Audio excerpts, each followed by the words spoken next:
Kali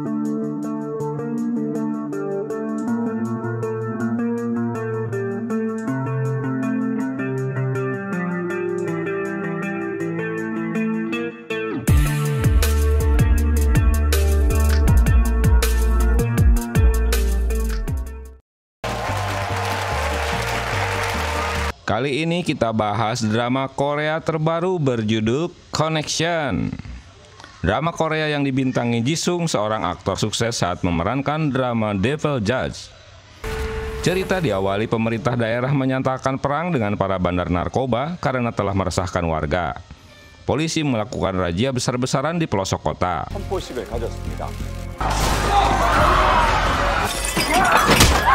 Baik di jalanan ataupun diskotik. Prestasi penangkapan bandar-bandar narkoba dipimpin oleh Jae Kyung. Kini hanya tersisa gembong besar mereka bernama Seolgu yang belum tertangkap. Suatu malam di bawah turun salju, Seolgu memasuki sebuah resto Ceromlah. Kehadirannya diintai Jae Kyung. Soju. Dengan ditemani temannya, mereka masuk ke resto Ceromlah untuk memesan sup daging kepala sambil memantau gerak-gerik targetnya. Kemunculan reporter Yunjin membuat Jae Kyung tak nyaman karena akan membuat Jae Kyung terbuka misinya. Yunjin menemui seseorang yang sedang memiliki masalah di kantornya tentang perselisihan manajemen kantor dan karyawan mereka yang belum dibayarkan gajinya. Dia meminta Yunjin agar tak menerbitkan artikel tentang pertikaian mereka. Hingga Yunjin terjebak dengan tipu muslihatnya, seolah-olah dia menerima suap dengan isi amplop yang tebal. Tapi dia kecewa saat melihat isi amplop itu hanyalah sebuah surat kesepakatan dan seseorang sedang merekam pertemuan mereka. Yunjin merasa dijebak karena pembicaraan mereka direkam. Hingga terjadi adu mulut di antara mereka. Hal ini memancing Seolgu untuk memperhatikannya. Apesnya lagi dia melihat keberadaan Jae Kyung di resto yang sama, yang tentu membuat Seolgu kabur. Maka terjadilah kejar-kejaran. Hingga membuat kekisruhan di jalanan. Seolgu tak mau menyerah walau mukanya telah ditodong pistol. Dia terus melanjutkan pelariannya hingga mencapai atap gedung.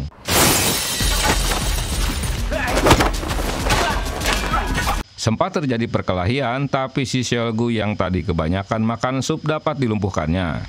Teringat dengan kekejaman Seolgu terhadap temannya, Jae Kyung menembak kakinya. 1 bulan kemudian, Jae Kyung diinterogasi tentang penembakannya pada Seolgu. Dia mengakui aksinya, walau alasannya berhubungan dengan Myung Ho yang menjadi korban kekejaman Seolgu. Jae Kyung mendapat promosi atas keberhasilannya menangkap Seolgu si gembong narkoba. Dengan kursi roda, Myung Ho memberikan selamat pada Jae Kyung. Sesampainya di rumah, Jae Kyung memasukkan foto-foto targetnya ke kotak yang telah ditangkap. Seseorang bernama Junso, teman sekolahnya, datang untuk mengucapkan selamat padanya. Namun peristiwa masa lalu membuat Jae Kyung tak menerimanya dengan baik. Di masa sekolah, Jae Kyung dan Junso disidang pimpinan sekolah tentang sesuatu kejahatan yang terjadi.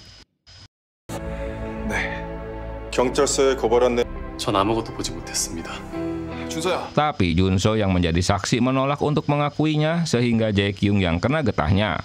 Peristiwa itu yang membuat pertemanan mereka jadi rusak. Yunjin mendapat telepon untuk segera kembali ke kantor. Di luar apartemen, seorang ahjuma sedang menunggu kurir. Dia berlari setelah melihat kurir yang ditunggunya datang. Saat keluar dari apartemennya, Yunjin yang sedang berbicara di telepon tersenggol ahjuma yang sedang tergesa-gesa. Hingga teleponnya terjatuh dan pecah. Yunjin mengejar ahjuma tersebut untuk meminta pertanggungan jawabnya. Dia melihat ahjuma tergesa-gesa meminum obat yang dipesannya. Hingga akhirnya Yunjin pun menyadari jika ahjuma itu sedang sakau karena kecanduan narkoba. Dia melihat obat yang diminumnya. Kemunculan anak ahjuma membuat ibunya kabur, tapi apes dia tertabrak mobil hingga tewas.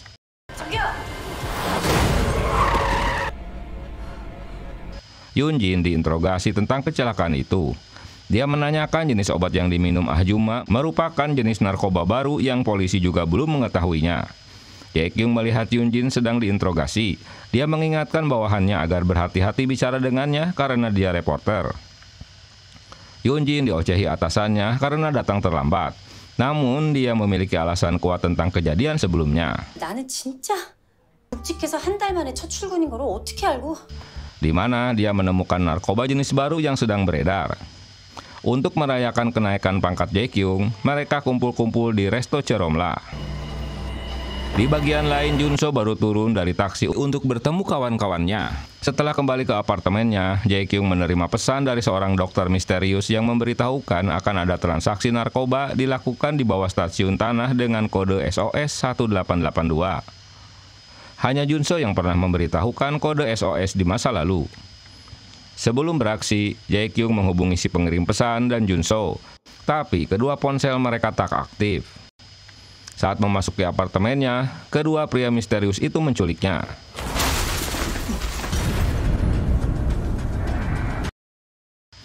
Chang So menemukan Jae Kyung. Setelah 3 hari tak bisa dihubungi. Jae Kyung tersadar sedang duduk di stasiun kereta. Tubuh dan pikirannya merasakan sesuatu yang aneh. Mereka menaiki kereta api. Saat berada dalam gerbong, Jae Kyung melihat seorang wanita yang mencurigakan turun dari kereta dan melihat barang bawaannya ditukar dengan seorang pria bertopi. Jae Kyung mengejar pria tersebut dan Chang So menangkap wanita itu. Menyadari pria bertopi itu dikuntitnya, dia pun kabur. Hingga kantong kresek bawaannya terjatuh dan Jae Kyung meminta seseorang untuk mengantarkannya ke kantor polisi. Dalam kondisi bengek, si Jae Kyung terus mengejarnya, hingga akhirnya bertemu di rumah Ah Juma. Perkelahian pun terjadi.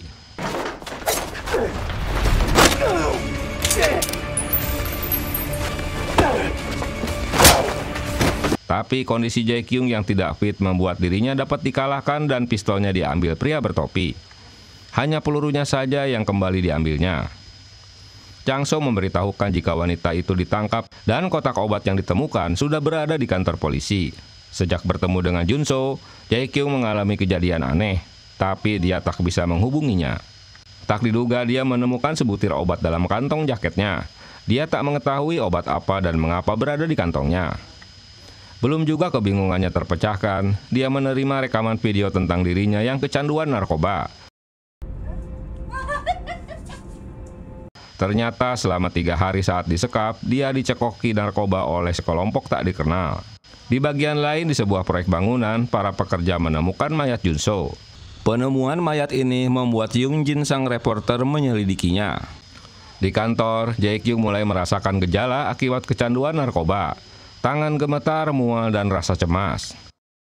현기증, 손 떨림. Chang So memberitahukan pesan pada Bu Jung Yeon yang didapatnya dari Jae Kyung. Dia dan Jae Kyung sendiri tak mengerti siapa orang yang telah mengirimi pesan padanya. Polisi menemukan barang-barang milik Junso yang telah menjadi mayat. Mereka terheran mengapa wakil jaksa kali ini memeriksanya sendiri. Biasanya jaksa baru yang melakukan pemeriksaan awal. Teman-teman polisi terkejut mengetahui Jae Kyung menghubungi ponsel Junso yang akan diperiksa tim forensik. 박준서! 주세요! Dia tak mengetahui jika Junso temannya telah tewas. Berniat untuk menemui Seolgu di rumah sakit. Dalam perjalanan, Jae Kyung malah pingsan karena reaksi narkoba dalam tubuhnya. Saat terbangun, dia berada di bangsal rumah sakit. Menyadari dirinya telah diambil darah oleh perawat, dia pun mengejarnya. Dia tak ingin darahnya diketahui mengandung narkoba. Hingga dia berbuat nekat dengan mengunci pintu di ruangan laboratorium dan suster itu berteriak-teriak hingga terjadi kegaduhan. Jae Kyung tak ada pilihan hanya dengan meminum darahnya dan menghancurkan obat yang dimilikinya dapat menghilangkan barang bukti tersebut. Dia kabur saat petugas rumah sakit membuka pintu lab sehingga mereka mengejarnya. Di masa sekolah, mereka berdua teman akrab dan bersepakat untuk menolong satu sama lain saat menggunakan kode 1882 sebagai SOS mereka. Kali itu, Jae Kyung kecewa karena Junso memanggilnya dengan kode SOS tapi hanya untuk candaan. Jae Kyung begitu kecewa dengan pengakuan Junso yang memojokkan dirinya, hingga dia harus dipecat dari sekolah. Kembali ke masa kini, dalam rekaman CCTV terlihat jelas Jae Kyung kabur dari ruangan laboratorium. Chang So tak dapat menghubunginya karena ponsel atasannya tak aktif. 마약류 과다 복용해서 실려오는 사람들 간간히 본. Seorang dokter menjelaskan bahwa Jae Kyung terlihat seperti pecandu narkoba. Pendapat ini langsung diklarifikasi Jae Kyung yang tiba-tiba muncul di hadapannya. Dia tentu membantah jika dirinya menggunakan narkoba. Dia melakukan kekacauan karena pihak rumah sakit mengambil darahnya tanpa izin darinya. 말고 객관적인 증거가 있냐고요. Chang So tak menyadari jika Jae Kyung sedang mengejar Seol-gu yang sedang dirawat di rumah sakit. Setelah mengambil gunting milik suster, dia menyuruh kedua polisi yang menjaga kamar Seol-gu agar istirahat. Seol-gu menolak mengetahui tentang obat yang diperlihatkan Jae Kyung. Begitu juga dengan kematian Jun-so karena perintahnya. Merasa dipermainkan, Jae Kyung tak segan-segan untuk menyiksanya. 남자에 관심 있어. Mengetahui Seol-gu ngompol, dia percaya jika itu bukan ulahnya. Hingga Jae Kyung mendapatkan nama baru sebagai pengedar obat tersebut bernama Bos Yun. Seol-gu mengaku bahwa dia juga tak tahu wajahnya karena Yun mengedarkan obatnya secara daring. Dia juga tak tahu siapa Jun-so, mending dia membunuh Jae Kyung yang sudah jelas menangkapnya.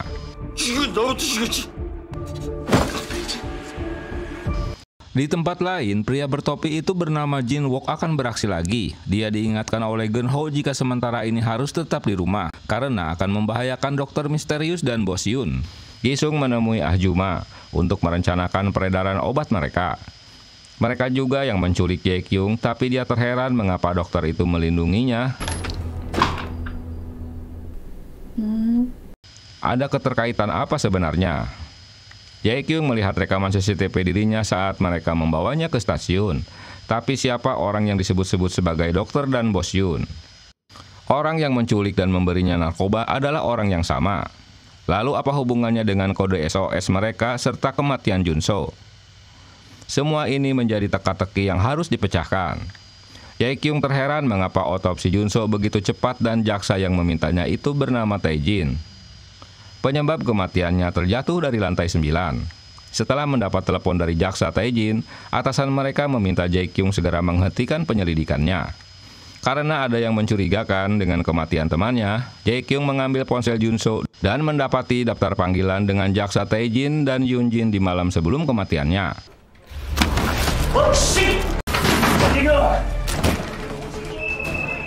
Jae Kyung menerima kembali pesan dari pria misterius sebelum dirinya diculik. Dia menanyakan mengapa dia mengetahui kode SOS-nya dan apa hubungannya dengan Jun-so. Polisi melacak keberadaannya di dekat rumah sakit di mana mayat Jun-so berada.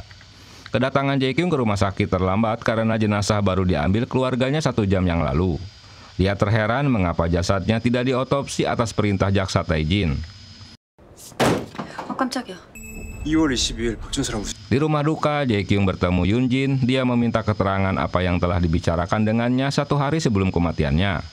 Menurut Yoon-jin, itu merupakan panggilan tak terjawab. 오빠하고 전화 안 했어. Tapi Yoon-jin tak menceritakan jika dia bertemu langsung dengannya. Setelah mencari-cari keberadaan mayat Jun-so, Jae Kyung menemukannya. Dia meminta izin keluarga untuk mengotopsi jasadnya karena kematiannya menimbulkan kecurigaan. 작년에 안현지청 형사부로 한. Tapi ide ini ditentang oleh Jong-so dan Tae-jin yang juga kawan sekolahnya. Jae Kyung mengetahui jika Jun-so yang menghubungi Tae-jin sebelum kematiannya.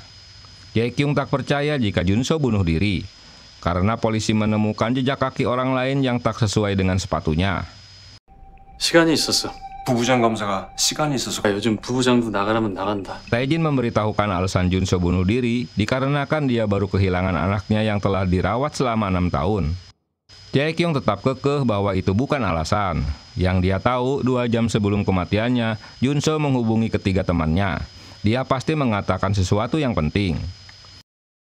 준서 딸 윤희. 몸에 칼까지 댈 필요 있냐? Dalam adu mulut, mereka tak terima jika Jae Kyung yang dikeluarkan dari sekolah sekarang jadi pahlawan kesiangan. Ucapan ini membuat Jae Kyung marah. Dia terheran mengapa teman-teman sekolahnya melarang untuk dilakukan otopsi pada mayat Jun-so. Pertengkaran mereka membuat istri Jun-so jadi berteriak dan menangis. Yoon-jin menjelaskan bahwa mereka itu sudah seperti keluarga dan tak pernah berpisah sejak di sekolah. Jong-so yang membiayai anaknya selama 6 tahun dirawat. Jadi jangan mempermasalahkan tentang otopsi pada mayat Jun-so. 뭐 부검이네 뭐네 이딴 소리 진짜 너 꺼내지도 마. Di masa sekolah, Jae-kyung adalah murid baru pindahan. Gurunya memberitahukan jika anak-anak di kelas mengumpulkan uang sukarela untuk menolong anak-anak miskin agar bisa melanjutkan sekolahnya dan memberikan uangnya pada wali kelas mereka. Ayah Jae-kyung bekerja sebagai kepala pendidikan. Dia memberitahukan anaknya agar berteman dengan Jung-soo, dan si ayah memberikan uang padanya untuk mentraktir mereka. Suatu hari, sebuah pengumuman terpajang di sekolah dan memberitahukan jika Jun-soo diskor selama 1 minggu karena ada seorang siswa yang menaruh surat kaleng di ruang pemilik sekolah. 긴 얘기하지 않겠어.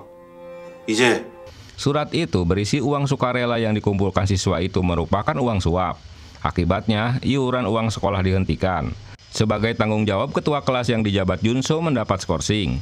Ternyata surat kaleng itu dibuat oleh Jae-kyung dan berdampak pada Jun-soo. Kembali ke masa sekarang. Baru saja akan pulang dari rumah duka, Jae-kyung melihat Tae-jin menerima surat wasiat Jun-soo. Yun-jin masih menunggu istri Jun-soo kembali. Tiba-tiba satpam apartemen datang dan menitipkan surat untuk istri Jun-soo. Yun-jin melihat surat sepertinya dari asuransi. Teman lainnya bernama Hojo menemui Jae-kyung dan menceritakan Jun-soo meminta asuransi jiwa dan 2 asuransi lainnya seminggu sebelum kematiannya. Setelah itu, dia mengajaknya untuk menemui seorang pengacara. 예은이 일이라고 하면은 뭐든 하는 애니까. Tae-jin yang mendapat surat wasiat Jun-soo membacakan di depan teman-temannya tentang asuransi sebesar 5 miliar miliknya. Di tempat lain, Yujin membuka amplop asuransi Jun-soo. Dalam surat wasiat, keduanya penerima asuransi itu membuat mereka terkejut karena memberikannya pada Jae-kyung dan Yujin. 장재경.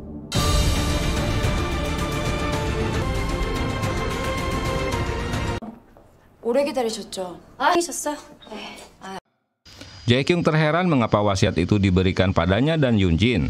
Mengetahui Yun-jin dapat warisan, dia membujuk istri Jun-soo agar bersedia jasad suaminya dilakukan otopsi, karena tak yakin Jun-soo akan melakukan bunuh diri. Mungkin saja dia dibunuh. 방금 알았어도 그렇지. Surat wasiat ini membuat mereka semua kecewa, karena memberikannya pada bukan teman akrab mereka. 장재경의 허주성하고 만난 이상.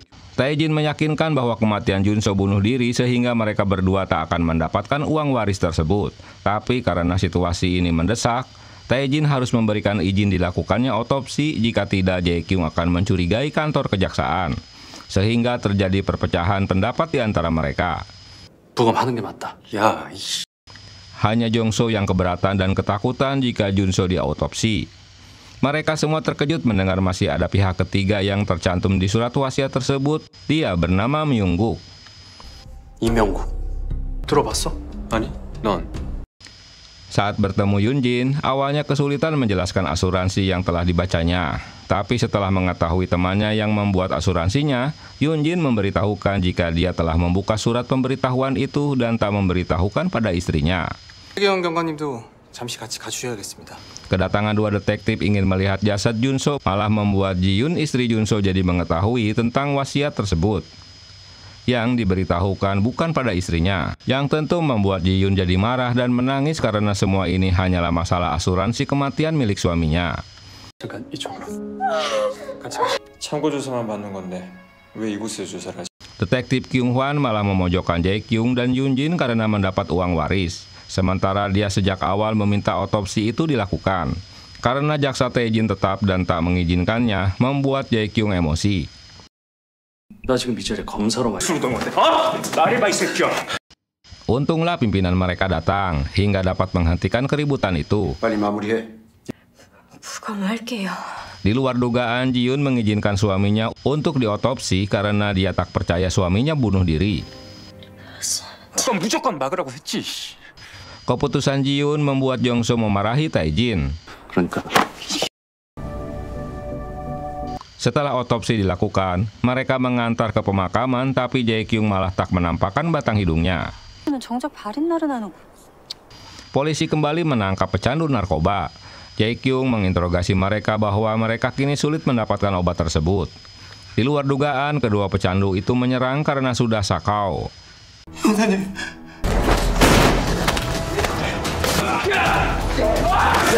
Pemakaman pun selesai dilakukan. Jenis obat baru itu bernama Lemon Fong. Mereka kini sengaja menahan peredaran obat tersebut yang tentu menyiksa para pecandunya. Junjong menanyakan tentang pistolnya yang belum didapatnya kembali. Mereka mengetahui jika Myung-guk adalah orang yang bekerja di pabrik Keumyung di mana Jong-so adalah direkturnya. Yunjin mendapat laporan korupsi di internal perusahaan Keumyung. 그룹 부회장 원종수가 직접 경영하는 제보할 게 있다고? Mereka ingin mempublikasikannya di media, tapi saat wawancara akan dilakukan, si pelapor tersebut menghilang. Jae-kyung mendatangi rumah Myung-guk guna mencari informasi. Saat kembali dari apartemen itu, kondisi fisiknya kumat lagi di mana dia merasa lelah hingga terjatuh. Yunjin yang berada di parkiran melihatnya dan menolong masuk ke mobilnya. Jae-kyung tak ingin dibawa ke rumah sakit. Dia meminta diantarkan pulang. Sesampainya di rumah, Jae-kyung telah pingsan. Tak diduga Yunjin mendapati paket yang dikirim Junso. Setelah dibuka paket tersebut, ternyata berisi 1 butir lemon pong. Dia teringat peristiwa sebelumnya. Dia juga membaca pesan dari si pengirim obat tersebut. Karena sudah sakau, Jae-kyung malah menyerang Yunjin karena tak memberikan obat kirimannya. Kini Yunjin mengetahui jika Jae-kyung juga pengguna narkoba. Seseorang mengirimkan kembali narkobanya. Mengetahui Jae-kyung tak beraksi lagi, Yunjin membuang obatnya di kloset. Jae-kyung menceritakan kisahnya setelah berkumpul dengan teman-temannya saat dirinya mabuk, dia diculik selama 3 hari dan dicekoki narkoba hingga dirinya jadi kecanduan. Sampai kini, dia belum mendapat petunjuk siapa pelaku karena Junso telah tewas. 부동산 중개업을 한다던 준서가 일단은 외부에 알리자. Dia menolak saat Yunjin menyarankan agar dia bercerita pada rekan kerjanya. Jika ketahuan, dia akan dikeluarkan dari kasus ini dan tak ada orang yang peduli dengan penyelidikan berikutnya. Dia sudah melihat mengapa teman-temannya menolak mayat Junso untuk diotopsi. Untuk saat ini, dia meminta Yunjin agar merahasiakan kecanduannya. Jika tidak, uang asuransi mereka berdua pun akan hilang. Mereka berdua menyelinap untuk mendatangi rumah Myung-guk dan memaksa masuk ke rumah. Tapi mereka dikejutkan dengan Myung-guk yang sudah menjadi mayat dengan terbungkus plastik. Dia menghubungi Chang-so untuk mengirimkan tim forensik. Jae-kyung mengetahui jika Myung-guk telah hilang 7 bulan yang lalu. Setelah dia tewas, seseorang membekukannya hingga baru-baru ini mereka mengeluarkan mayatnya. Sesaat kemudian, lemparan bom molotov mengejutkan mereka dan membakar mayat tersebut. Saat mereka keluar dari rumah tersebut, lagi-lagi kondisi Jae-kyung ngedrop.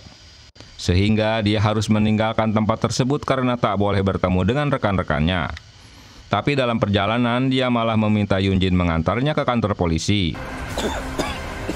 Walau kondisinya semakin lemah.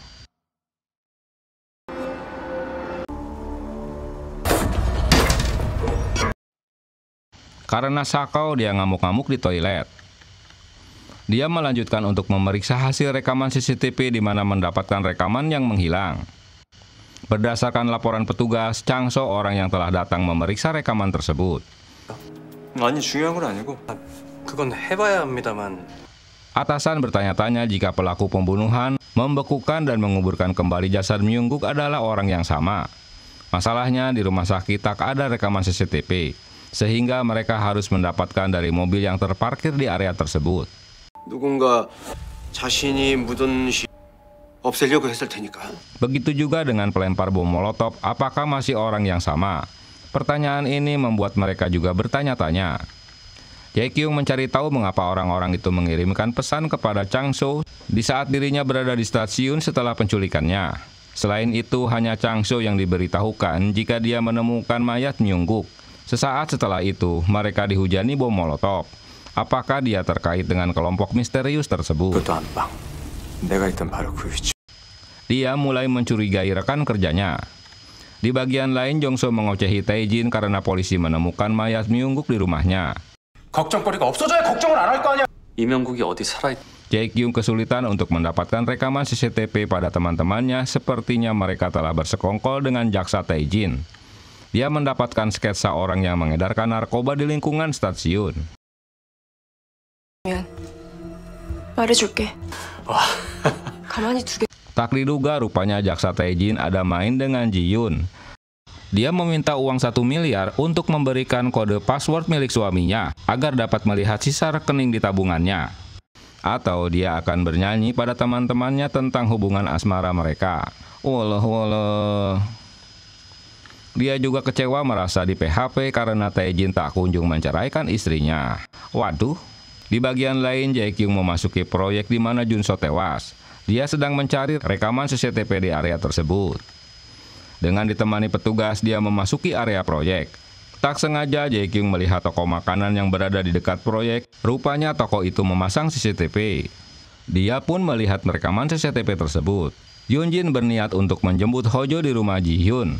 Tapi dia sudah pulang. Dia bersembunyi saat melihat Ji-hyun keluar dari apartemen dan menguntitnya. Jae-kyung mendapat petunjuk saat melihat rekaman CCTV. Di luar ruangan, seseorang sedang menguntit pertemuan mereka. Dia terkejut saat tak sengaja menendang kumpulan botol yang berada di depannya. Rupanya dia Yunho. Di tempat lain, Yoonjin mengetahui jika Ji-hyun bertemu dengan seseorang yang dikenalnya.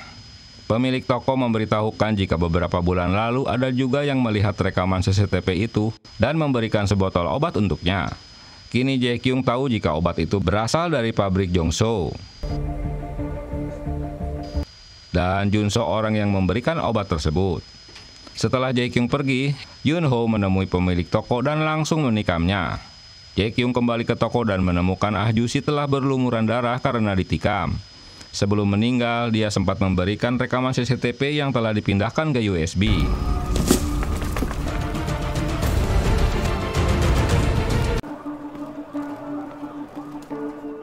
Pembunuhan ini membuat polisi sibuk melakukan penyelidikan. Peristiwa itu terjadi sesaat Jae-kyung mengambil USB di mobilnya. Setelah membunuh, dia membakar server komputernya. Dia menelusuri jalan masuk ke toko untuk mendapatkan petunjuk. Dia sempat membuat Ah Ju-ma terkejut. 이 자리에 세워져 있었어요. Jae-kyung mendapat informasi jika sebuah taksi yang parkir di depan rumahnya. Dia mendapatkan CCTV yang terpasang di sebuah rumah kosong. Saat memberitahukan Kyun Kwang, bukannya berterima kasih sudah dibantu, malah diocehi agar tak ikut-ikut mengurusi kasusnya.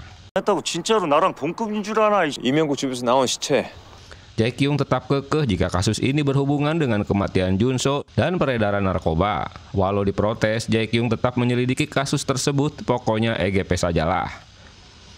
Pelaku masuk ke toko dan saat si pemilik toko lengah, dia langsung menikamnya dan terakhir memukulnya dengan timbangan besi. Tapi mengapa pembunuh itu membakar rekaman CCTV? Jae-kyung mendapat foto taksi yang melintas di area tersebut. Ternyata Yunho dibantu oleh Park yang hari itu sedang libur tapi masuk ke kantor guna melihat jadwal supir yang bekerja. Supir itu bernama Kyu-min yang menggantikan Yunho setelah berhenti dari supir taksi. 네, 장재경입니다. Jae-kyung mendatangi kantor taksi dan mendapati nama Kyu-min sebagai supir taksi tapi baru saja kemarin berhenti bekerja. Setelah mendapatkan alamatnya, Jae-kyung bergegas ke rumahnya.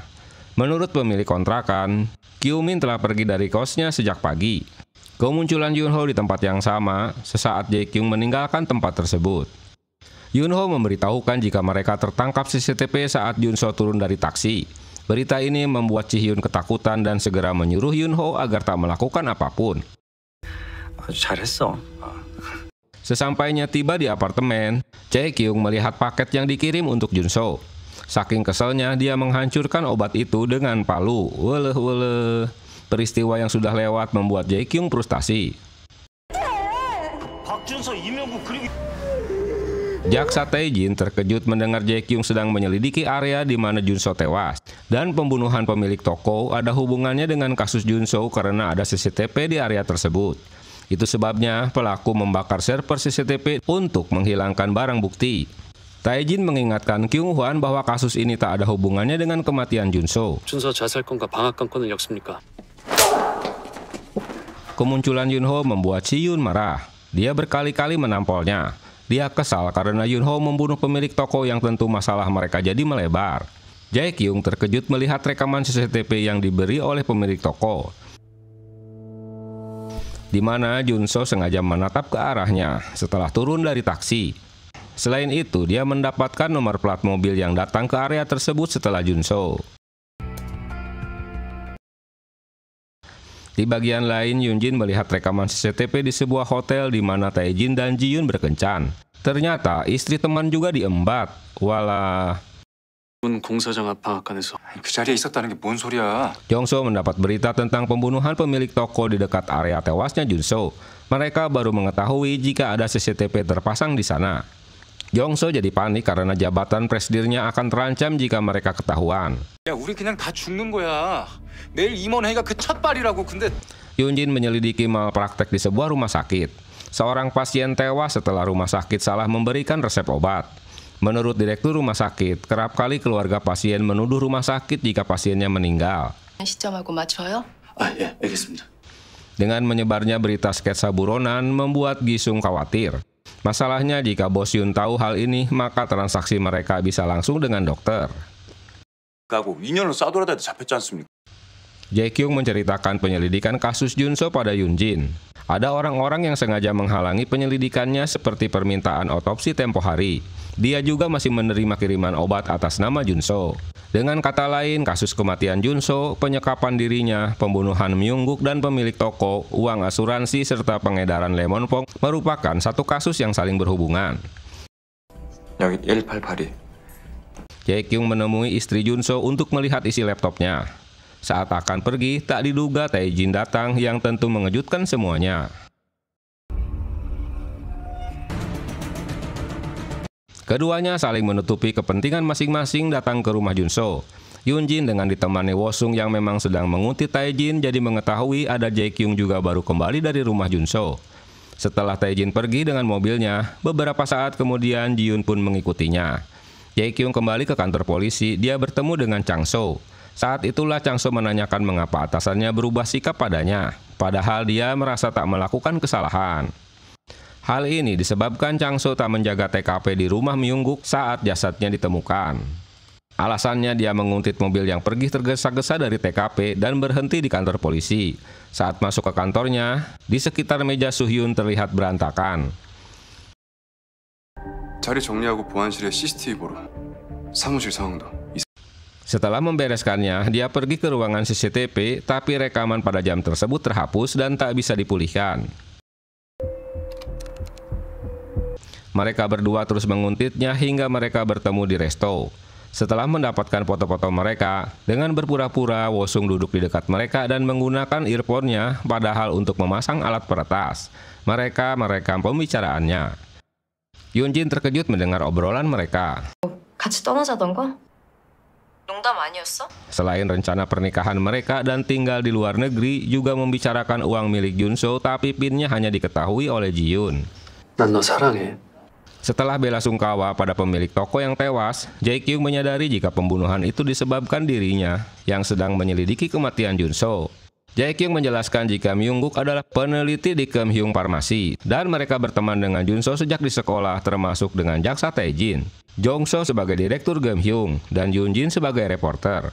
Kini Jun-jong memaklumi mengapa Jae-kyung tertutup dengan kasus yang sedang diselidikinya. Apalagi Kyung-hwan beranggapan kasus itu tak saling berhubungan. 아니 안 풀리는 거 있으면 나랑 공유를 해야지. Jung-hyun berusaha menahan atasannya agar memberikan waktu pada Jae-kyung untuk mendapatkan kembali pistolnya selama 10 hari ke depan, sebelum pemeriksaan oleh propos dilakukan. Yoonjin mendengarkan kembali apa yang telah mereka retas, tapi belum menemukan titik terang apa maksud dari obrolan mereka. Di tempat lain, Jong-soo merasa gelisah dan cemas. Dia akan mengikuti rapat bersama ayahnya. Rapat itu membicarakan proyek pembangunan perumahan dan rencana wali kota untuk menjadikan kota industri farmasi di sekitarnya. Sebelum rapat, Tae-jin telah memberikan apa saja yang harus dipresentasikannya. 여기 나머지 19%는 그중 19%는 네가 이렇게 얘기하면 Di kantor polisi, mereka merencanakan untuk menangkap pengedar dengan membawa umpannya. Selesai presentasi, ketua memanggil Jong-soo. Di masa lalu, Jong-soo mengetahui jika Tae-jin adalah murid terpintar di sekolahnya, padahal hanya anak seorang peternak. Dengan ditemani wali kelasnya, dia ingin Tae-jin selalu mendampingi Jong-soo agar menjadi pengusaha sukses. 우린 서로 상대방이 가진 걸 부러워하네. Pembicaraan rahasia ini dikuping oleh Jong-soo. Dia kecewa karena ayahnya mengetahui jika semua itu adalah ide dan rencana Tae-jin, bukan hasil pemikiran anaknya. Yoonjin bertemu dengan anak ibu Park yang menjadi korban malpraktek rumah sakit. 이름이 Bu Park meninggal dikarenakan tidak diperlakukan dengan baik oleh rumah sakit. Setelah meminum obat buatan pabrik Gam Hyung, ibunya kejang-kejang dan malam harinya meninggal. Di bagian lain, kondisi Jong So yang cemas dan ngedrop membuat dirinya tiba-tiba pingsan, yang tentu mengacaukan acara diskusi dengan pihak rumah sakit. Chi-yoon sebagai sekretaris pribadinya mengetahui apa yang harus dilakukan. Dia memberikan lemon fong. Anaknya berusaha menghindar bertemu reporter dikarenakan keluarga telah mendapat kompensasi dari rumah sakit walau nilainya kecil. Dia berjanji untuk tak mempermasalahkannya lagi. Dan orang yang mengambil obat-obatan ibunya bukan dari pihak rumah sakit, tapi dari pabrik Gam Hyung yang ternyata orang itu Jun So. 두 분 반갑습니다. Transaksi narkoba pun berlangsung. Jae Kyung bersama tahanannya menemui sang pengedar. Penyamarannya terbongkar karena tahanan itu kabur dan berteriak jika mereka polisi. Jae Kyung yang sudah terlanjur mendapat suntikan lemon pong terkejut dengan ulah tahanannya. Mereka dapat menangkap kembali bocah gendang, sementara Jae Kyung yang kondisinya sudah teler berusaha menangkap si pengedar.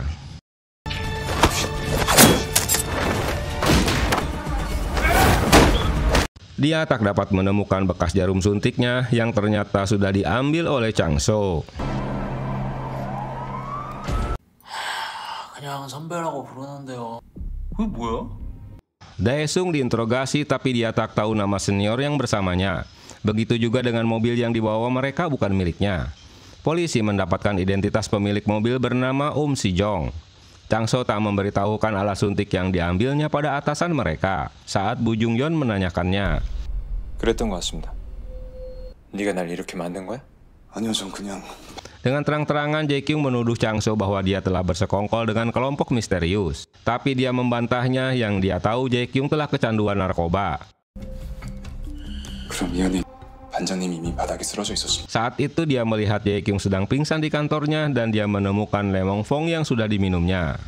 Selama ini dia pura-pura tak mengetahuinya dan menunggu sampai Jae Kyung menceritakannya. Yang pasti ada alasan mengapa Jae Kyung sampai kecanduan. Chang So akan menemui Bos Yoon dengan bantuan orang yang pernah bekerja dengannya. Di masa lalu, Hyun Woo diminta mengantar kiriman obat oleh Jun So untuk Chi Hyun dan rumah sakit, tapi dalam perjalanan dia mengalami kecelakaan. Sehingga obat itu berhamburan.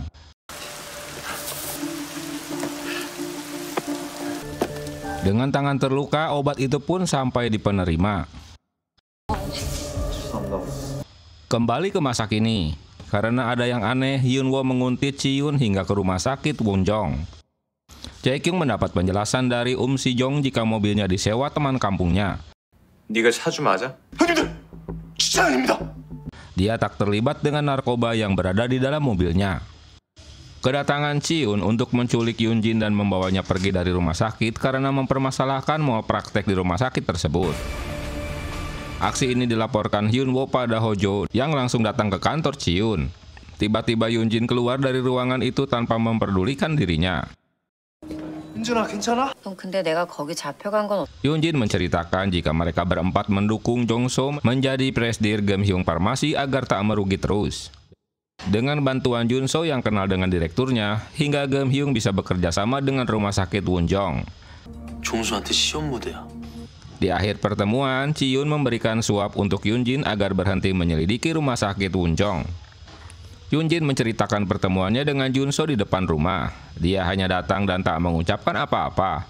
Dia tak tahu jika malam itu dia akan tewas. Dia juga menceritakan hubungan dekat antara Ji Yoon dengan Tae Jin, padahal kematian suaminya belum sampai 2 bulan. 준서 와이프 최지연.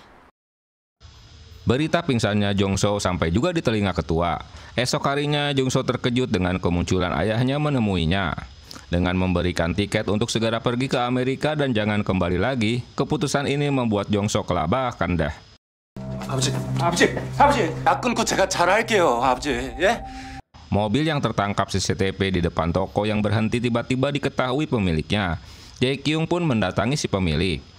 Ah Juma menceritakan jika dia datang ke lokasi untuk menginap di rumah ibunya setelah bertengkar dengan suaminya. Tapi ada seorang pria yang hampir tertabrak olehnya. Di bagian lain, Chang So menemui Bos Yun. Rupanya mereka telah saling mengenal. Taesung yang tertangkap polisi bukan anak buah mereka. Chang So tak menolak saat Bos Yun memberikan uang suap untuknya. Kini Bos Yun dapat bertransaksi langsung dengan dokter tanpa harus melalui kaki tangannya. Setelah mengecek rekaman dashboardnya, ternyata pria yang dimaksud adalah Sang Ei, teman sekolahnya.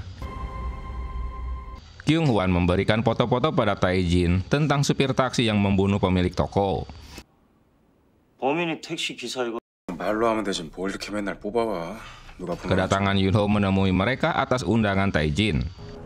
네가 여기는 웬일이냐? Di bagian lain, Jae-kyung menemui Sang Ei. Dia menceritakan jika malam itu mereka diundang Junso untuk datang ke proyek. Sesaat kemudian, Junso terjatuh dari lantai 9 dan tewas seketika. Dia ingin mengakhiri hidupnya di depan kawan-kawannya.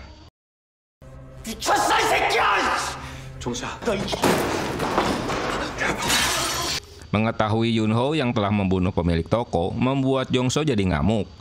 Apalagi Chiun juga tak memberitahukan masalah yang sudah tahu lebih dulu. 말 안 했어. 왜 말 안 했어 이 새끼야? 이 도저히 다 끝나는 거야 등신들아. 네. Semua cerita Sang Ei tak begitu saja dipercayai oleh Jae-kyung. Peristiwa itu memang Junso meloncat dari ketinggian. Tae-jin yang memeriksa tubuhnya dan menyuruh mereka segera pergi dari lokasi.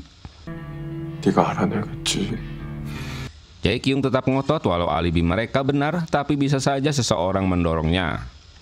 Di bagian lain, Jung Son kecewa karena sudah nunggu lama-lama, tapi rencana kerjasamanya ditolak oleh Pak Wali Kota karena kondisi keuangan perusahaannya yang tidak baik. 금융그룹 작년 매출이 얼마죠? 단도직입적으로 말씀드리겠습니다. Jae-kyung melanjutkan penyelidikannya pada Chi-yun. Tapi dia tetap tak merubah pengakuannya jika Junso bunuh diri dan Tae-jin yang mengecek kondisi tubuhnya. 박준서는 자살이야. 회장님께서 사제 출연을 위한 내 사제를. Di bagian lain, ketua pusing juga karena bank tak mau memberikan pinjaman baru jika tak ada investor swasta yang bergabung dengan mereka. Apalagi Pak Wali Kota tak menyetujui proyek tersebut. Sementara Tae-jin terus mencoba memasukkan password bank untuk melihat rekening milik Junso, tapi belum berhasil. Mereka meminta penjelasan pada Yunho karena orang yang pernah dekat dengan Junso. Dia menceritakan setelah mengirimkan obat yang disuruhnya, Junso menanyakan kembali dan marah jika obat itu belum diterima Chi-yun.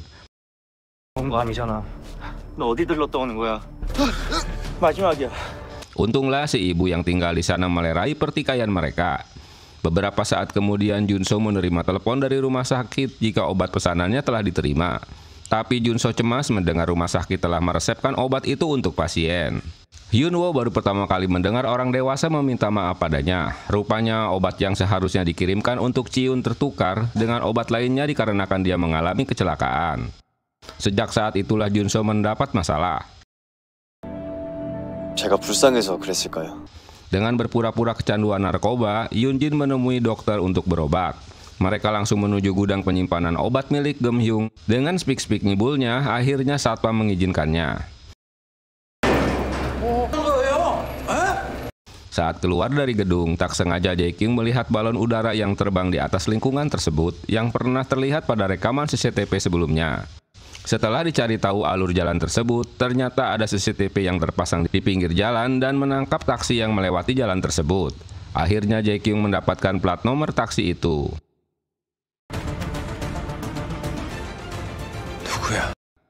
Mengetahui pemilik taksi itu Yunho, kini mereka berusaha menangkapnya. Karena Yunho telah pergi, maka Jae-kyung memeriksa mobil lain milik istrinya. Setelah menemukan sebuah pompa, Jae-kyung berpendapat jika Yunho lah orang yang telah melemparkan bom molotov di rumah Myung-guk. Mengetahui jika suaminya akan ditangkap, dia menghubungi suaminya agar tak pulang ke rumah. 빨리 도망가. 형사들 지금 거기로 가. 너 절대 잡히지 마.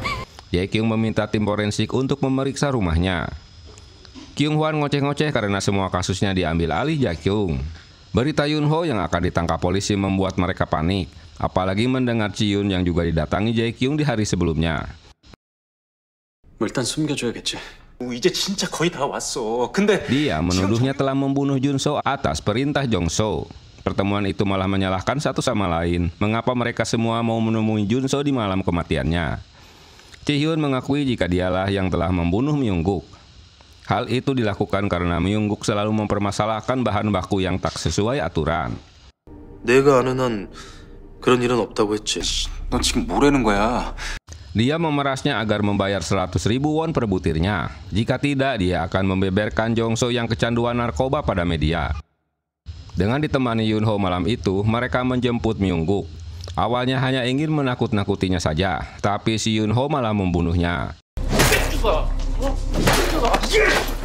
Akhirnya, mereka menyembunyikan mayatnya di kurung dengan temperatur minus 25 derajat Celcius. Jae-kyung memberikan analisanya jika mayat Myung-guk disimpan di gudang tersebut dan Yun-ho yang melempar bom molotov di rumah Myung-guk.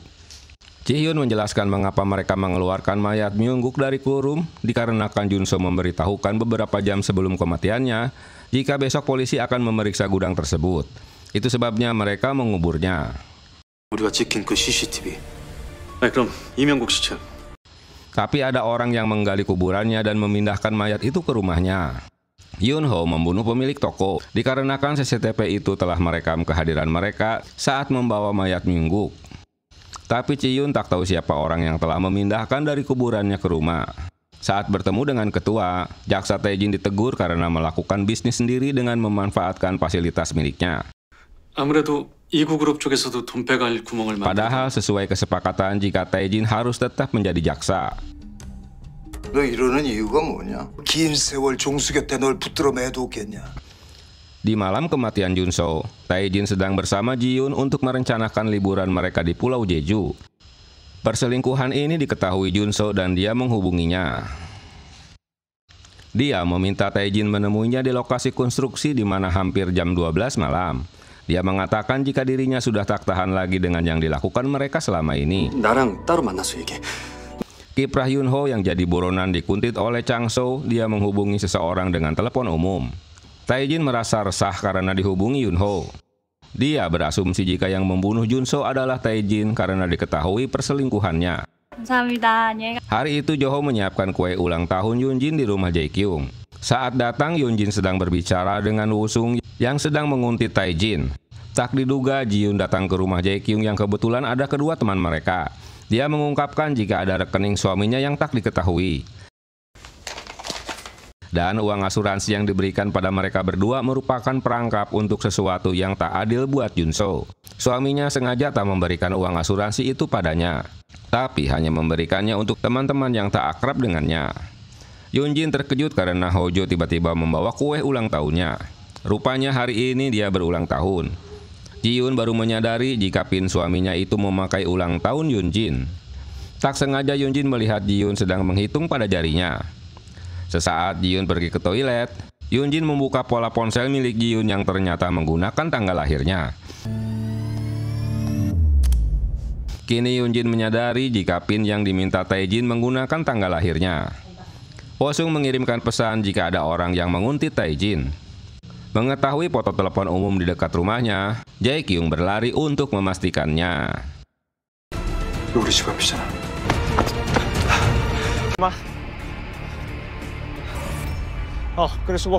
Jae-kyung memasuki telepon umum untuk mendapatkan nomor telepon umum di tempat tersebut. Yoon-jin menjelaskan bahwa dia sedang mengirim orang untuk menguntit Ji-hyun. Dia mengingatkan jika Tae-jin mengetahuinya tentu akan merepotkan semua. 최지현, 아직 미행하고 있어? Bisa saja dia yang memimpin kejahatan ini. Terlebih Yun-ho kini jadi tersangka pembunuhan. Mereka mendatangi Woo-sung yang sedang menguntit Ji-hyun. 코사크요. 방금 풍년이 혼자 들어갔습니다. 녹취 딸 수 있어요? Woo-sung memasuki kafe dan memasang alat peretas. Pembicaraan mereka mulai direkam. Ji-hyun menanyakan status Yoon-jin apakah di masa lalu dia pacaran dengan Jun-so. Jin Tae menjelaskan jika mereka sebentar pacaran dan putus di saat ada insiden di sekolah yang menyebabkan Jae-kyung pindah sekolah. 얼마나 오래 사귀었는데? 일이 좀 생겨서 헤어졌을 거야. Dia memberi batas waktu sampai dengan akhir minggu untuk memberikan nomor PIN Jun-so. Jae-kyung masih tak paham apa yang sedang mereka bicarakan. Apalagi Yoon-jin juga menutup-nutupinya temuannya selama ini. 녹취된 거 다 갖고 있지. 만나면 뭔 얘기를 해. Setelah mendapat alamat terduga yang menyewa mobilnya, Jae-kyung mempertemukan Si-jong dengan Dae-sung. Dari hasil interogasi, kini didapat nama Jin Wook dan Geun Ho sebagai perantara dokter dan bos Yun.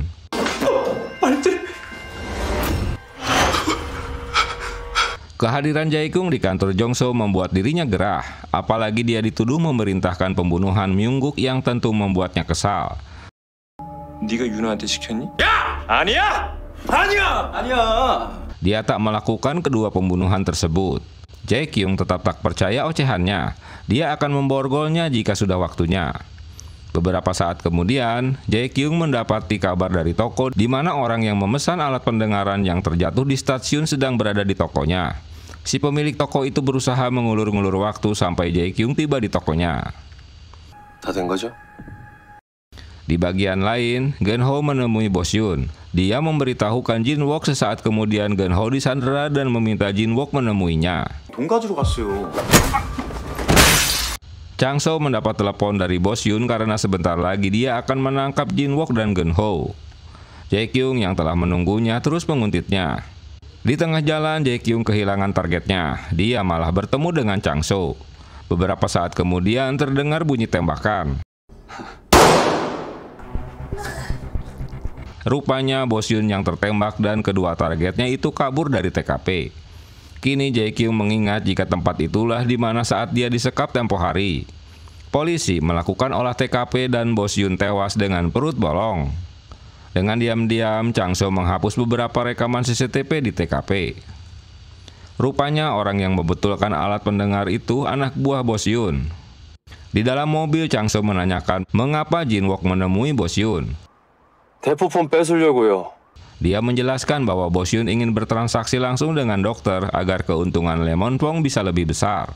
Agar tak diketahui kejahatannya, Chang-soo sengaja menceburkan mobilnya ke sungai agar anak buah bos Yun tewas. 칠한 거, 돈도 주고 받은 거 다 봤는데.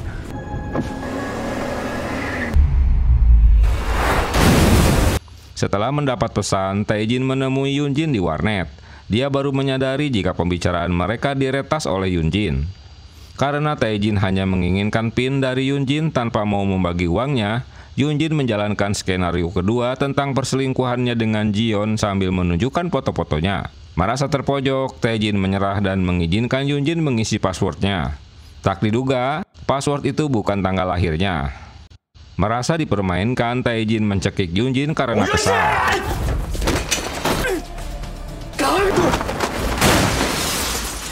Untunglah si Hojo datang tepat waktu dan menolong Yoon-jin. Di bagian lain, Chang-soo selamat dan Gi-sung tewas. Mendengar penjelasan Chang-soo, Jae-kyung tak percaya begitu saja, apalagi Chang-soo telah berada di pinggir sungai saat petugas tiba di lokasi. 서장은 날 죽이려고 할 텐데. 주석 뒤에서 공격을 했는데 이 도로에 Akibat perbuatan kasar Tae-jin, Yoon-jin dibawa ke rumah sakit. Dia meminta pemilik warnet menghapus rekaman CCTV tersebut. Jin Wook menghubungi dokter misterius memberitahukan jika dia telah membunuh bos Yun dan akan kabur ke Cina. Karena di Korea sulit untuk mengedarkan Lemon Pong. Setelah kisruh, barulah Yoon-jin menceritakan tentang Tae-jin yang memaksa Ji-yoon untuk memberikan PIN milik Jun-soo. 비밀번호 이제 진짜 오리무중인데. Yoon-jin merasa bersalah karena mencoba membuat kesepakatan dengan Tae-jin. Jae-kyung mengingatkan pada buku catatan milik Myung-guk di mana dia rutin menemui seorang dokter misterius di laboratorium milik Geum-hyung. Sejak tewasnya Jun-soo, kini Sang-eui yang jadi kurirnya. 수고했어. Kini Tae-jin jadi serba salah setelah Yoon-jin mengetahui tentang PIN tersebut. Apalagi mendengar Sang-eui memberitahukannya lewat telepon tentang masalah Jin Wook dan bos Yun membuat Tae-jin tambah gusar. 야 미안. Jong-soo sangat senang karena bisnis propertinya berhasil dengan sukses. Kini hanya menunggu diterbitkannya izin dari Pak Wali Kota. Giliran Tae-jin yang terkejut karena Jae-kyung sudah berada di ruang kerjanya. Dia menanyakan tentang perlakuan kasar pada Yoon-jin, penghapusan rekaman CCTV di warnet dan pembunuhan Jun-soo. Tapi Tae-jin tak goyah dan tak terpengaruh dengan pertanyaan tersebut. 나 검사야. 나한테 안 통한다는 거 알 거 아니야. Si Jae-kyung mengingatkan jika sebentar lagi dia akan menangkap dirinya. Dengan pedenya, Jong-soo memberitahukan tentang keberhasilan proyeknya. Seharusnya Pak Wali Kota mengizinkan kelancaran proyek tersebut, tapi ketua ngedumel jika Tae-jin ingin ikut berpartisipasi menjadi investor. Di masa lalu, Junso menegur istrinya tentang perselingkuhannya dengan Tae-jin. Tapi dia EGP sajalah. Merasa tak dihiraukan membuat Junso kecewa, apalagi Junso baru kehilangan putrinya. Karena belum menangkap Yunho, Jae-kyung meminta istrinya untuk memberitahukan agar segera menyerahkan diri karena yang dapat menyelamatkan dia bukan teman-temannya. Akhirnya, istri Yunho memberitahukan di mana Yunho bersembunyi. 2시간 전에 체크아웃 했답니다. Saat mereka mendatangi motel, ternyata Yunho telah pergi meninggalkan motelnya. Mereka harus merazia semua hotel di area tersebut. Salah satu jendela motel mengintip keberadaan polisi. Maka paniklah si Yunho. Dengan hati-hati Yunho pun kabur dari motel. 선생님 경찰입니다. Di bagian lain, Jongso mengajak kumpul teman-temannya karena keberhasilan proyek mereka. Tae-jin mengungkapkan jika polisi terus menyelidiki kasus-kasusnya, maka mereka dalam bahaya. Apalagi jika Yunho tertangkap. Dia meminta ada alternatif lain untuk mengatasi Yunho. Ji-yoon tak terima jika semua kesalahan ini disebabkan dirinya. Si Yunho yang sudah ketakutan malah mendapat pesan dari seseorang tentang pembicaraan mereka yang akan menghabisinya. Dia juga menerima pesan jika Tae-jin yang membunuh Junso. Karena pesan tersebut sehingga Yunho mencurigai Ji-hyun dan Tae-jin. Namun dia menganggap Jongso tak terlibat. Perselingkuhan Tae-jin dan Ji-hyun diketahui olehnya sehingga dia ingin membunuhnya. Yunho balik mengancam semua permainan teman-temannya. Yunho menemui Ji-hyun di apartemennya. Dia mengeluh karena Junso temannya yang selama ini berbuat baik padanya, tapi dikhianati istrinya berselingkuh dengan Tae-jin. Ji-hyun ketakutan di saat Yunho menuduhnya telah membunuh suaminya bersama Tae-jin. Kini Tae-jin menjadikan dirinya kambing hitam. 말씀은 알겠는데 한 애를 두고 왜 태진이랑 그렇게 했어? Polisi mendengar Yunho ke rumah Ji-hyun. Setelah mendapat kode dari Tae-jin, mereka dapat membuka apartemennya, tapi Ji-hyun sudah tak sadarkan diri dengan luka tikaman. Saat mengejar Yunho, tiba-tiba kondisi tubuh Jae-kyung sakau, hingga pengejarannya jadi terhenti. Ocehan Dae-sung membuka status Jae-kyung yang juga seorang pecandu. Yang tentu membuat Kyung-hwan mendapat kartu as. Jun-yong terheran mengapa Yunho ingin membunuh Ji-hyun. Saat bertemu Tae-jin, langsung saja si Jae-kyung menampolnya. Dia mengira jika itu suruhannya. Tae-jin tentu membantah tuduhannya sambil menampol balik. Tak diduga, kemunculan Yunjin ikut-ikutan menampol Tae-jin karena dia telah mencekiknya. 이 새끼는 지분 귀한 줄만 알아. 많이 다치긴 했는데. 정윤호 도대체 왜 그러는 거야? Situasi darurat memaksa Tae-jin mengumpulkan teman-temannya. Dia panik karena tingkah Yunho kini tak terkendali. Ji-hyun berasumsi jika pembicaraan mereka sebelumnya sepertinya ada yang merekam dan mengirimkan padanya. 장비 달았다 그랬잖아.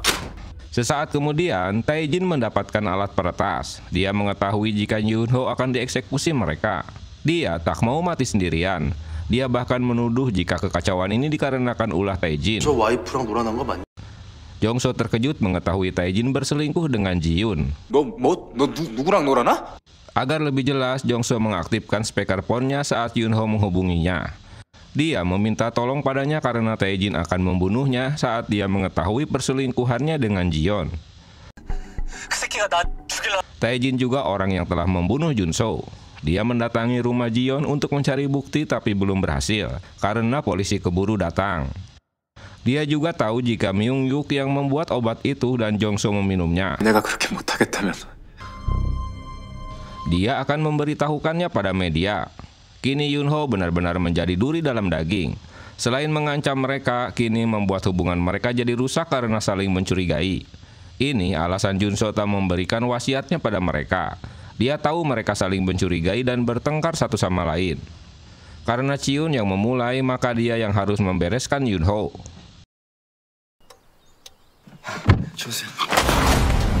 Di tengah hutan, Yunho menemui Ji-hyun yang langsung saja mencekiknya. Saat Ji-yoon menggali kuburannya, si Yun-ho tersadar. Ji-yoon memberikan kesempatan padanya. Baginya, Yun-ho sudah mati, dia tak boleh bertemu mereka dan keluarganya. Kali ini, Ji-yoon mengampuninya.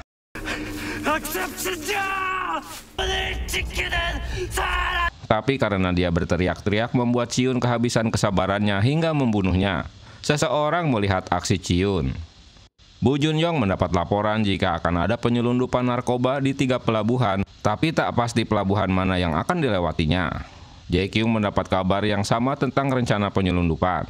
Karena lebih sulit untuk menyelidiki Tae-jin, dia akan menyelidikinya melalui Sang-eui yang tentu akan lebih mudah. 경찰서로 갈 거야? 박태진은 검사이기도 하고. Dokter menghubungi Jin-wook memberitahukan jika kapal yang akan membawa barang selundupan akan berangkat lusa jam 4 di pelabuhan Mapyeong. Untuk membalas dendam pada Tae-jin, Sang-eui mengaku sebagai Tae-jin, dan dia juga orang yang mendapat julukan dokter misterius. Sang-eui mengingatkan jika mereka pernah bertemu di kantor kejaksaan. Setelah mengingatnya, setahun lalu Jin-wook menemui Tae-jin dan memberikan data USB.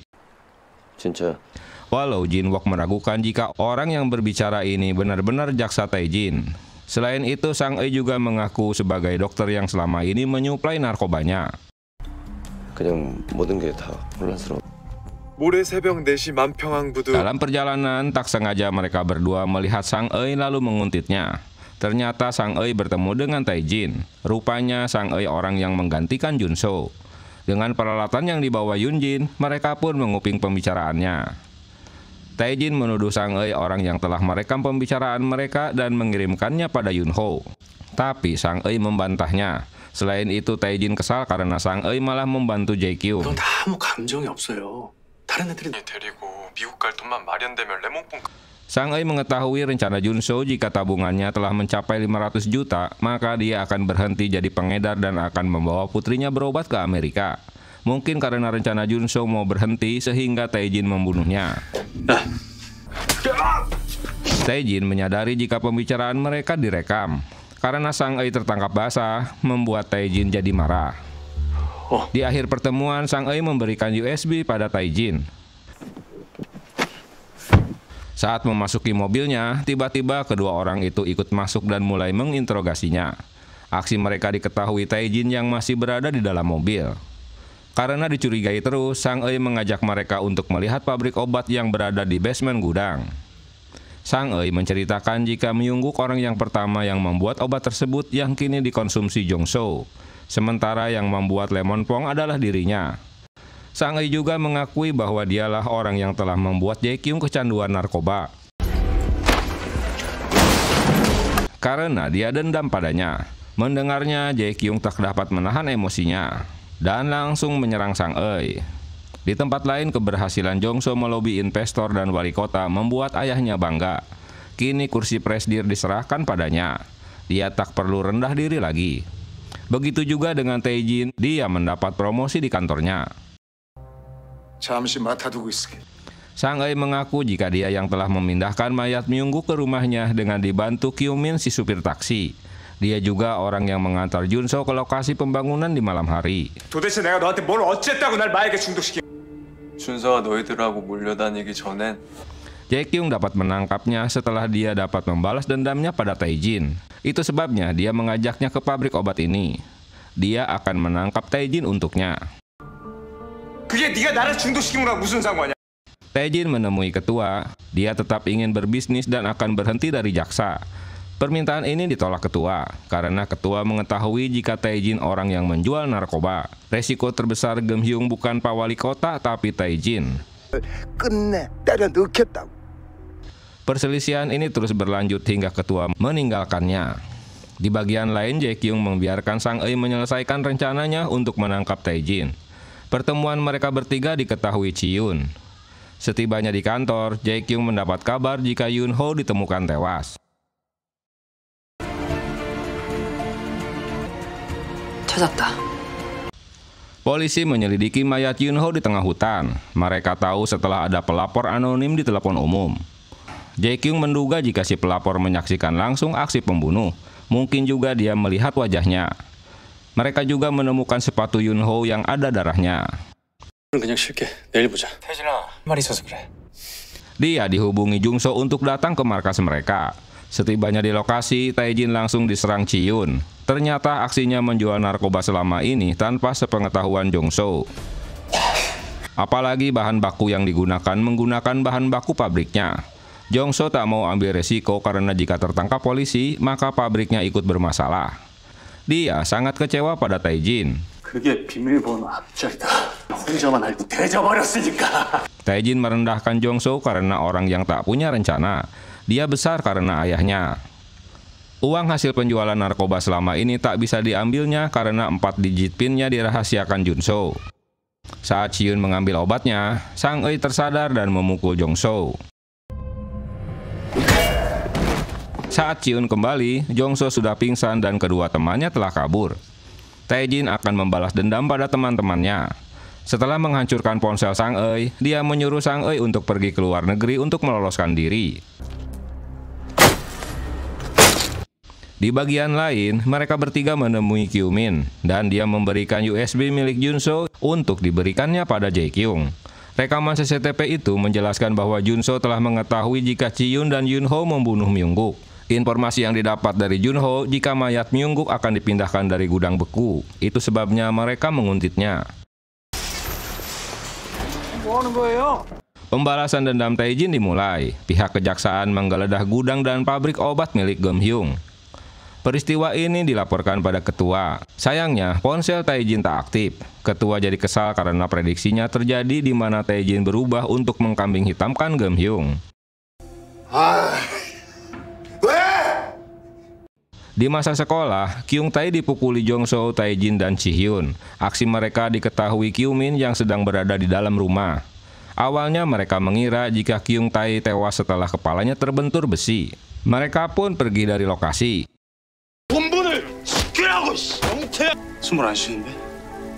Saat Jungso kembali untuk mengambil tag namanya, Kyung-tae tiba-tiba memegang kakinya yang membuatnya terkejut.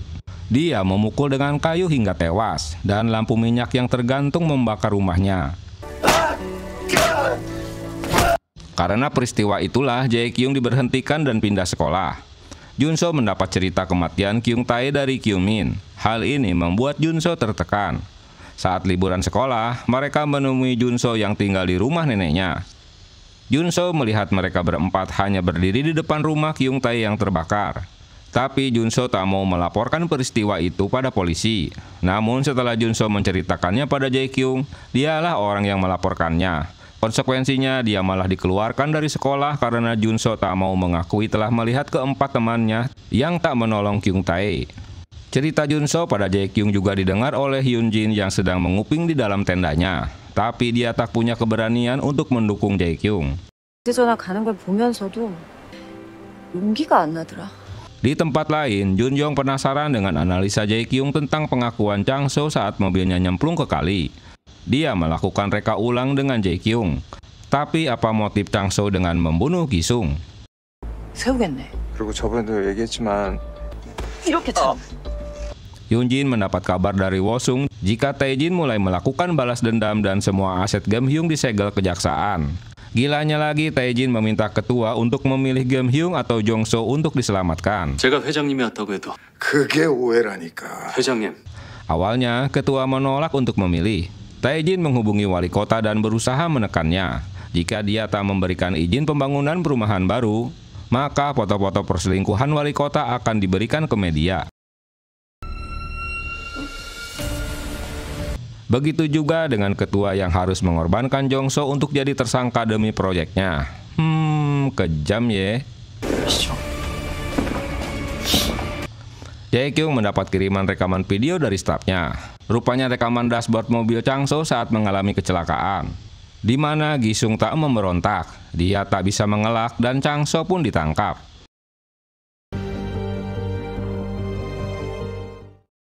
Pengintaian di pelabuhan pun berlangsung. Saat bertemu Jin-wook, Jae-kyung menerima kabar dari Yum Si-jong jika penyamaran polisi telah diketahui. Sesaat kemudian, Jung-yeon pun ditikam.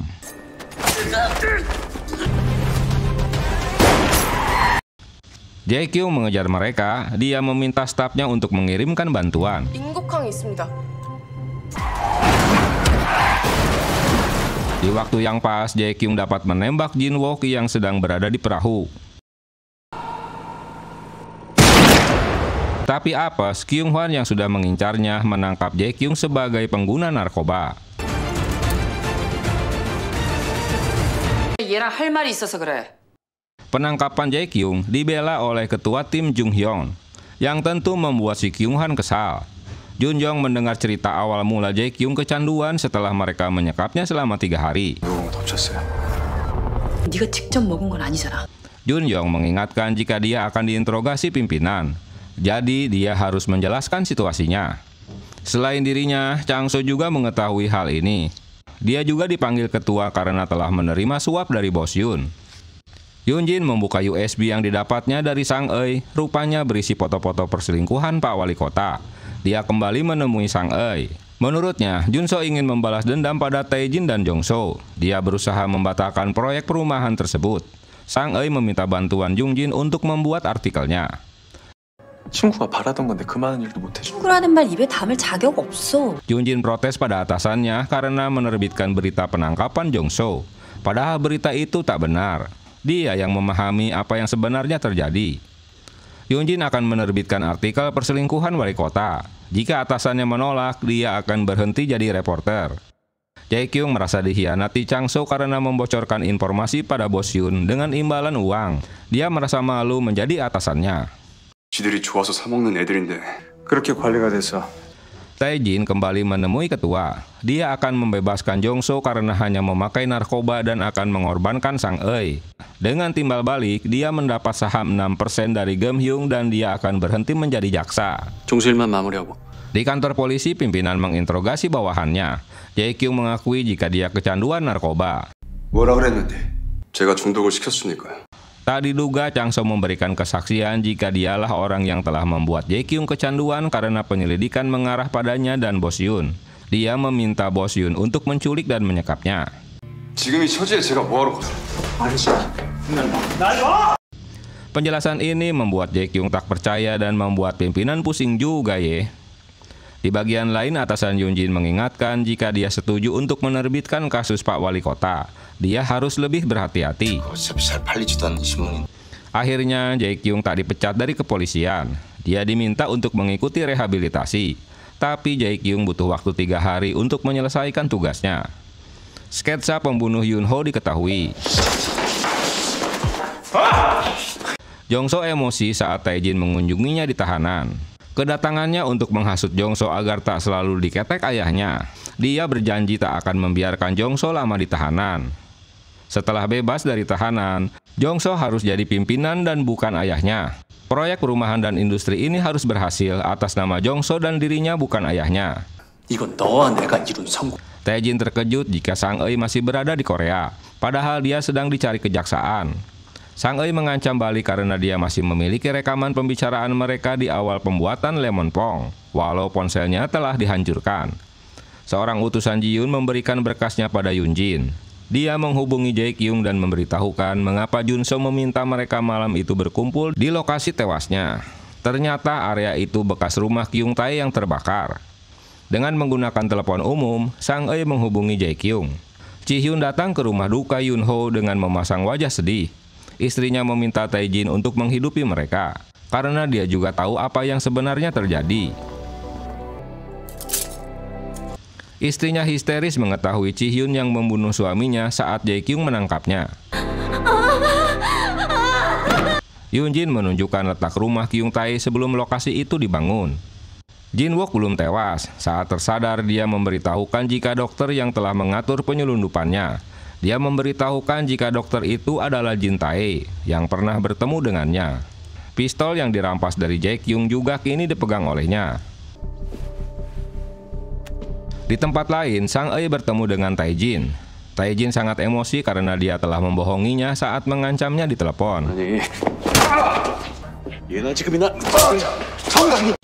Aksi penganiayaannya diketahui Jae Kyung yang memang sudah memberitahukan Sang Eui akan bertemu dengan Tae Jin. Tapi Tae Jin menyepelekannya karena telah mengetahui dari Kyung Hwan jika Jae Kyung kecanduan narkoba miliknya. 뭐가 궁금하실까? Tae-jin menceritakan di masa lalu bahwa Jong-so memberikan dana pengobatan sebesar 500 juta untuk putri Jun-so yang sakit. Tapi tiba-tiba Jong-so menghentikan asuransi pengobatannya. 그거 종수가 방해한 거야? 그거 막은 거라고. Tae-jin berusaha menjelaskannya dan mengajaknya untuk berbisnis narkoba selama 3 bulan guna menutupi biaya pengobatan anaknya. Dia menolak dan meminjam uang pada Jong-so tapi tak diberinya. Esok harinya, Jong-so menemui dan setuju untuk menjual narkoba hingga dapat uang 500 juta.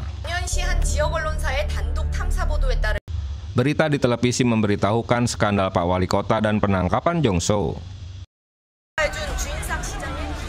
Jae-kyung menjelaskan versinya jika pertemuan malam itu dengan Jun-so tepat di rumah Kyung Tae.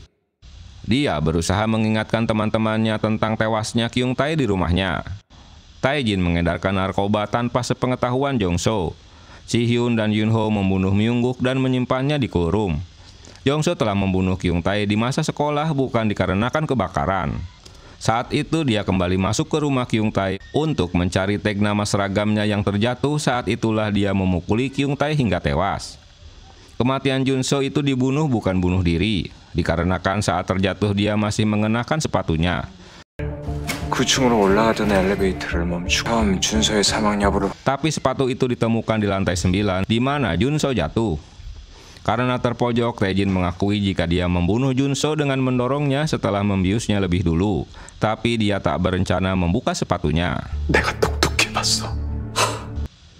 Dikarenakan dia tak mengetahui 4 pin tabungan hasil penjualan narkoba yang dipegangnya, suatu hari dia tiba-tiba akan membongkar bisnisnya. Karena sudah muak dengan ocehannya, Sang Eui menembaknya. 1 bulan kemudian, Jae-kyung menemui Sang Eui di tahanan. Sang Eui tak menyesal telah membunuh Tae-jin karena telah mengkhianati Jun-so. Saat akan bertemu Chang-so di tahanan, Chang-so menolak untuk bertemu. Jun-jin mendapat penghargaan reporter terbaik di kotanya. Hasil otopsi menjelaskan bahwa Jun-so dibius saat tewas. Dan pelaku yang mendorongnya sekretaris ketua bernama Park. Jae-kyung menemui ketua untuk meminta penjelasan. Dalam catatan Pak Park, Jun-so ingin bertemu dengan ketua. Saat itu Jun-so menemuinya guna memberitahukan tentang Tae-jin yang memproduksi narkoba di bawah basement gudangnya dan dikonsumsi oleh Jong-so. Dia yang mengantarkan obatnya selama ini. Selain itu, 1 dari 6 rumah yang menentang proyek perumahan baru habis terbakar. Itu menyebabkan Kyung Tae tewas karena dianiaya Jong-so. Tapi cerita ini tak dipercaya ketua, apalagi tag nama milik Jong-so sebagai buktinya.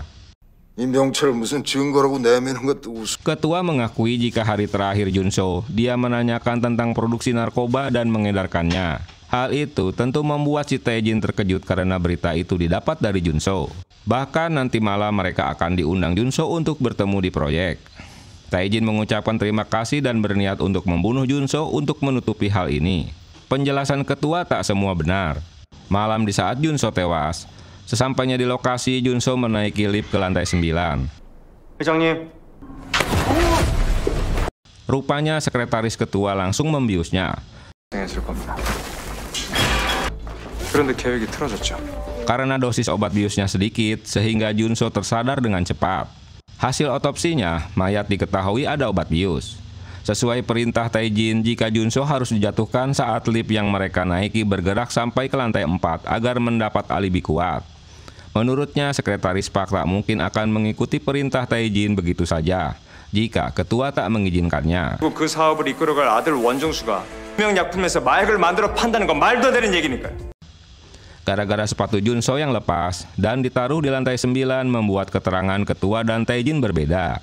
Karena alasan ketua membunuhnya guna menutupi peristiwa 20 tahun lalu saat di sekolah, di mana Jong-so membunuh Kyung Tae. Karena ditekan terus, ketua akhirnya mengakui jika dia memang membunuh Jun-so. 그래서 태진이 계획을 듣고 실행에 옮기셨잖아요. 그러고 괜찮아서 내가 그대로 실행했다. Dia orang yang tak tahu bersyukur dan bertindak sesukanya. Ketua terjebak dengan ucapannya sendiri, karena Jae-kyung merekamnya bukan dengan ponselnya. 2 minggu kemudian, tugas Jae-kyung selesai. Sudah hari ke-50 dia tak menggunakan lagi narkoba. Berita penangkapan ketua pun tersiar. 전략 혐의로 수감되면서 촉발된 금융 Kini Gam Hyung diambang kebangkrutan. Jae Kyung tersenyum senang karena uang asuransinya akan cair. Tapi lain lagi dengan Yoon Jin, dia merasa gelisah akan mendapatkan uang tersebut. Uang asuransi yang didapat akan berbagi dengan istri Yoon Ho dan Ji Hyun yang sudah kehilangan gairah hidup.